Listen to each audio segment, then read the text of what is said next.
Hey folks, this is Matt once again with another viewer request review. This one from Mr. Michael Brown 1, which is strange because one of my best friends here is called Mike Brown. And there's another guy called Mr. Michael Brown 1, so I thought that was kind of strange. But he wanted me to review Harley Davidson and the Marlboro Man. Film directed by Simon Wincer, who he's directed some stuff. I think he directed Lonesome Dove and Quiddly Down Under with Tom Selleck. But probably most famous for Free Willy. He did Free Willy, Fighting Jack, Operation Dumbo Drop. Then he did the third Crocodile Dundee film, Crocodile Dundee in Los Angeles. And Harley Davidson and the Marlboro Man, I know this is the film that Mickey Rourke really talks down about, basically saying that he did this film only for the money, and he denounces it to this day, saying that, you know, this is the film he sold out on, and that, like, he not ruined his career, but he didn't, kind of felt sorry for himself, like, man, I sold out and I did this, did that. And but I don't think the film was that bad. It was released in 1991, didn't do well, was a big flop by critics and box office wise. Earned around $7 million, but cost around $23 million.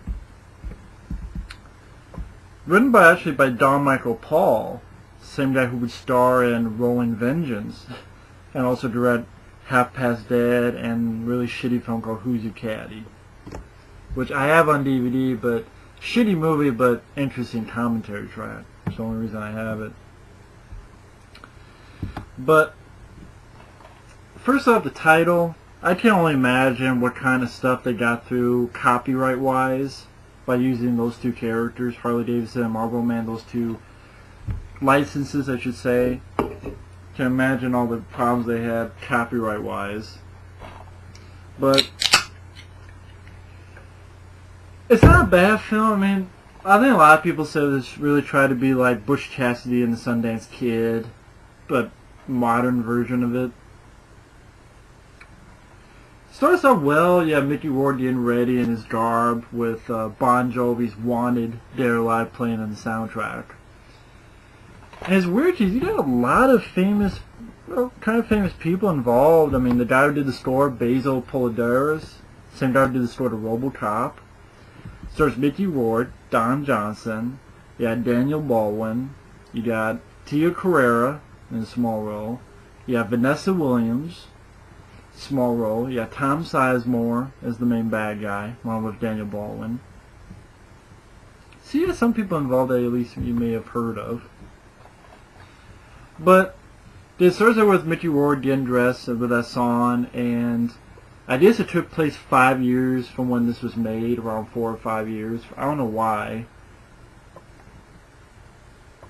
But I guess maybe because it deals with, I think Burbank has become like central place for airport, airplane, something like that.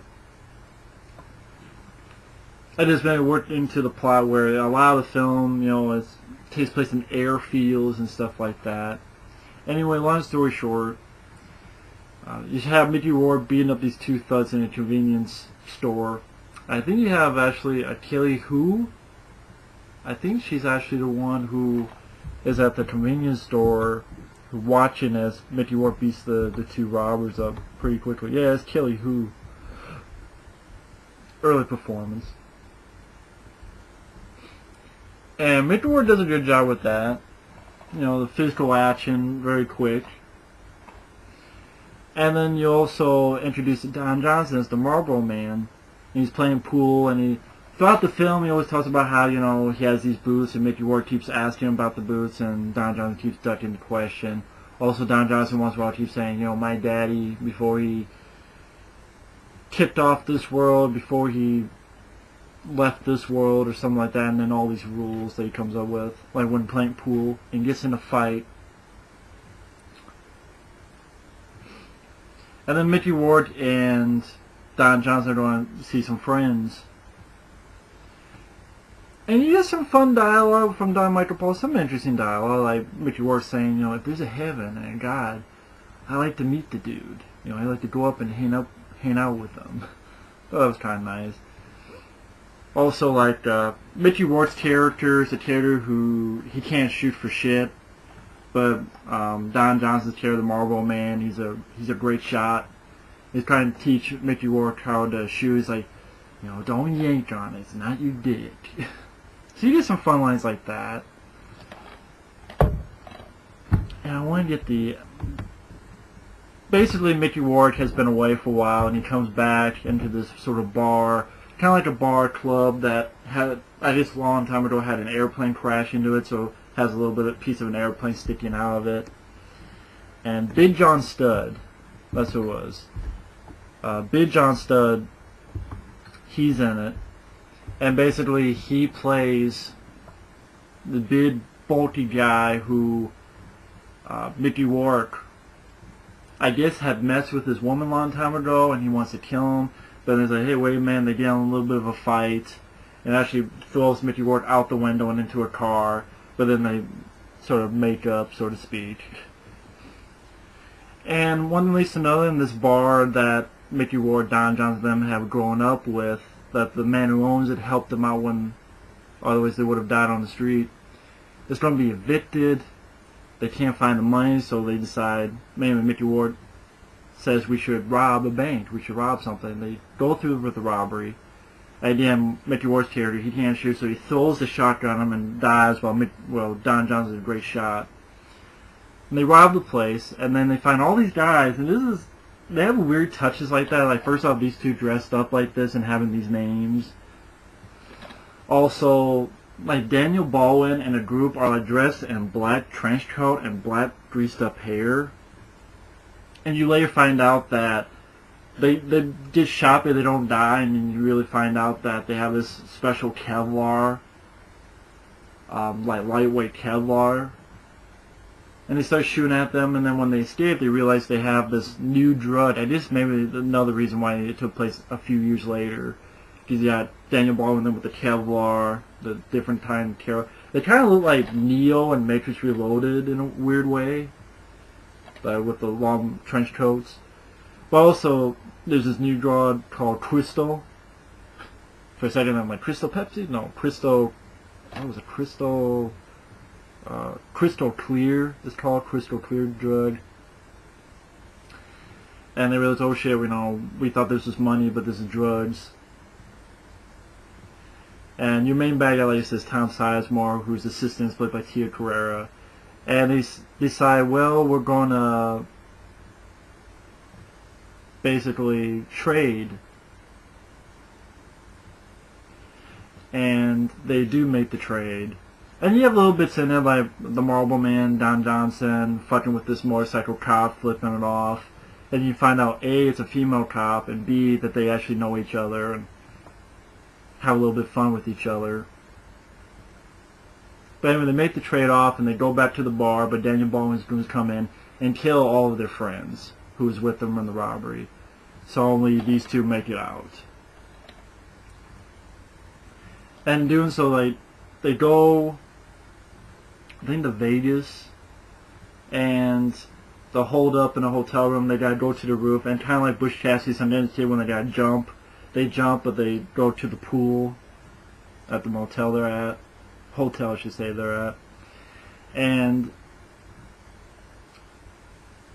basically, Don Johnson, they're about to leave. Don Johnson says, I gotta stay, it's only right.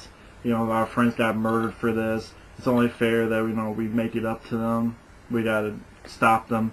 And Harley Davidson, Mickey Rourke's not having it, but later he comes to his senses, helps Don Johnson out.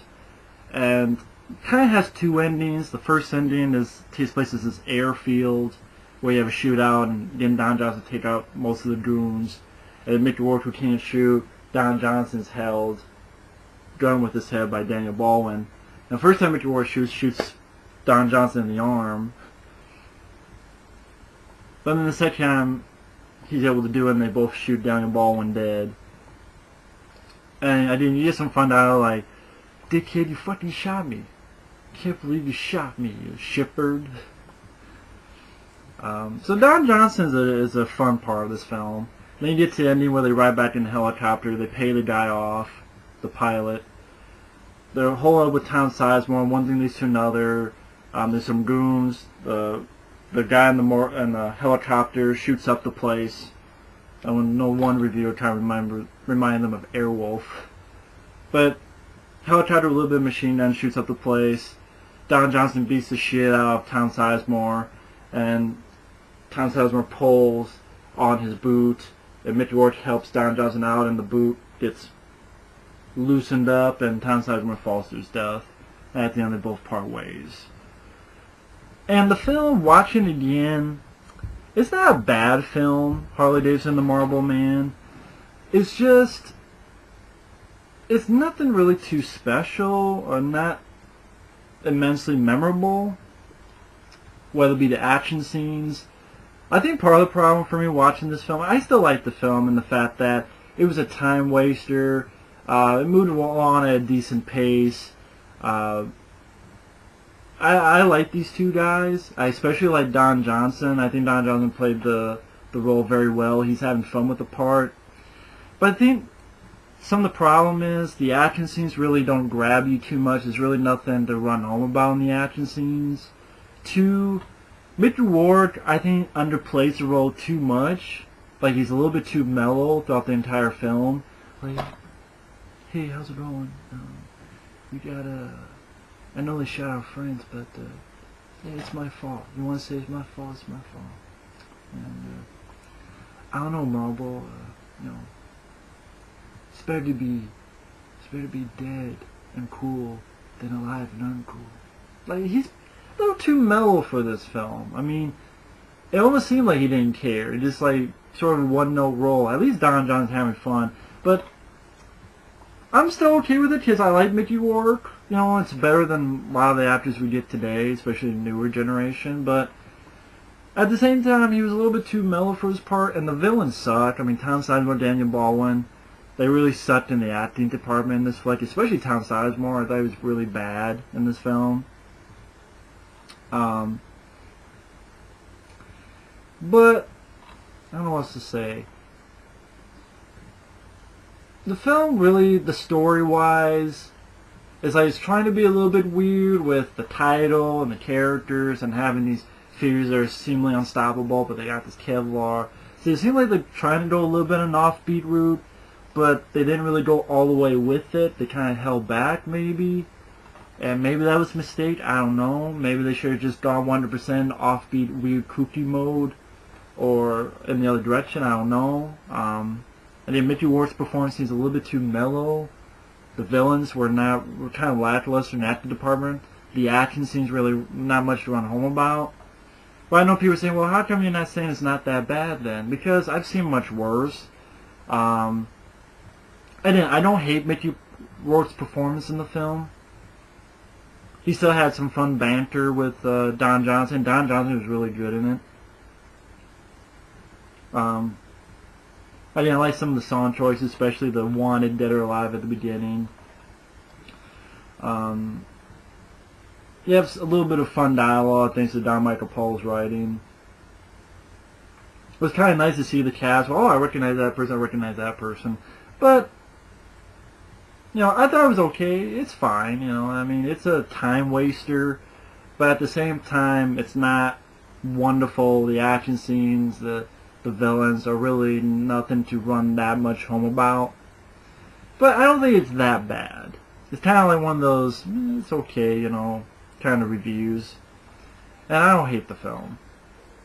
I know it might not seem like much of a review, but kind of tough to review a film when your opinion's like, it's okay, you know. Nothing that made me mad and nothing that made me go, wow. But it's a time waster.